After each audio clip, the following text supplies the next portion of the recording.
ஒவ்வொரு நாளும் குருவின் ஆசி பெற்று குருவின் அந்த போதனையை ஏற்று குருவோடைய ஆசீர்வாதத்தில் வளர்ந்து கொண்டே இருங்கள். இது உடல் அல்ல. இதற்கு முன்பு எத்தனையோ உடல் எடுத்திருப்பீர்கள். இன்னும் இதற்கு பிறகு எத்தனையோ உடல்கள் காத்துக் கொண்டிருக்கின்றது. அது யாருடைய வழிகாட்டுதலின் பேரில் அடுத்த உடல் கிடைக்கின்றது. அதுதான் மிக முக்கியம். அந்த அளவில் உங்களுக்கு கிடைக்க பெற்ற மிகப்பெரிய பொக்கிஷம் இது. பொக்கிஷம். அந்த பொக்கிஷத்தை தவறவிடாமல் இன்று இத்தனை பேர் காட்சி தருகின்றீர்கள் கண்ணுக்கு. அடுத்த முறை வரும் பொழுது இது விருட்சகமாக, விருட்சகம் என்றால் மரம் அப்படியே படர்ந்து நிற்கும் பார்த்தீர்களா? அரச மரம், ஆலமரம் எல்லாம் அதுபோல் இன்னும் கிளைவெடித்து நீங்கள் பெரிய மரமாக வர வேண்டும், உலக புகழ் பெற வேண்டும். அது அவரிருந்து சொல்லிக் கொண்டிருக்க முடியாது. சீடர்களுடைய வேலை அவருடைய புகழை வெளியில் எடுத்து செல்லப்பட வேண்டும்.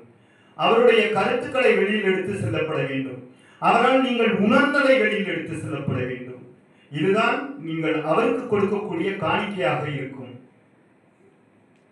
எங்கும் நிறைந்தவள் ஏகாந்தமானவள், என்னை படைத்தவள், என்னை படைத்தது போல் உலகில் உள்ள உயிர்களை படைத்து உயிர்களுக்குள் அன்னை உமாதேவி பராசக்தி உலா வந்து ஒவ்வொருவரையும் கவனித்துக் கொண்டிருக்கின்றார். பராசக்தி படரூபமாக வருவாள். நாம் இன்று அந்த தேவன் அண்ணாமலையாருடைய இடத்தில் அமர்ந்து கொண்டிருக்கின்றோம். இந்த இடத்தில் எத்தனையோ மகான்கள், படகோடி மகான்கள் அவதரித்த இடம் இது. இங்கிருந்து மக்களுக்கு எத்தனையோ நல் ஒளிகளை பிரகாசமாக கொடுத்த மகான்கள் வாழ்ந்த பூமி இது. இந்த பூமியில் நாம் அமர்ந்திருக்கின்றோம்.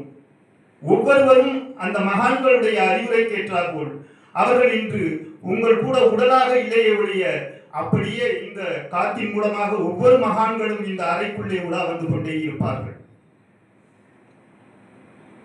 காரணம், குருவின் வழிகாட்டுதலில் நீங்கள் எப்படி அந்த மன அமைதியோடும் மன தூய்மையோடும் இங்கு அமர்ந்திருக்கும் பொழுது அத்தனை குருமார்களும் உங்களை ஆசீர்வதிக்க இங்கே வந்திருப்பார்கள். கண்ணுக்கு தெரியாது, அது சூட்சமமாக உங்களுக்கு வேலை செய்ய ஆரம்பித்துவிடும். அந்த நற்பயனை அடைவீர்கள். அம்பாள் பராசக்தி அனைவருக்கும் பரிபூர்ண ஆயுசியை கொடுத்து, பரிபூர்ண ஆயுளை கொடுத்து, நல் வாழ்க்கையை தந்து, ஒளிமயமான அன்னை பராசக்தி இருளில் இருந்து நீக்கி மனதை மகிழ்வோடு வைத்துக் கொள்ள அருள் புரிவாள். ஓம் சக்தி, ஓம் சக்தி, ஓம் சக்தி. பராசக்தி.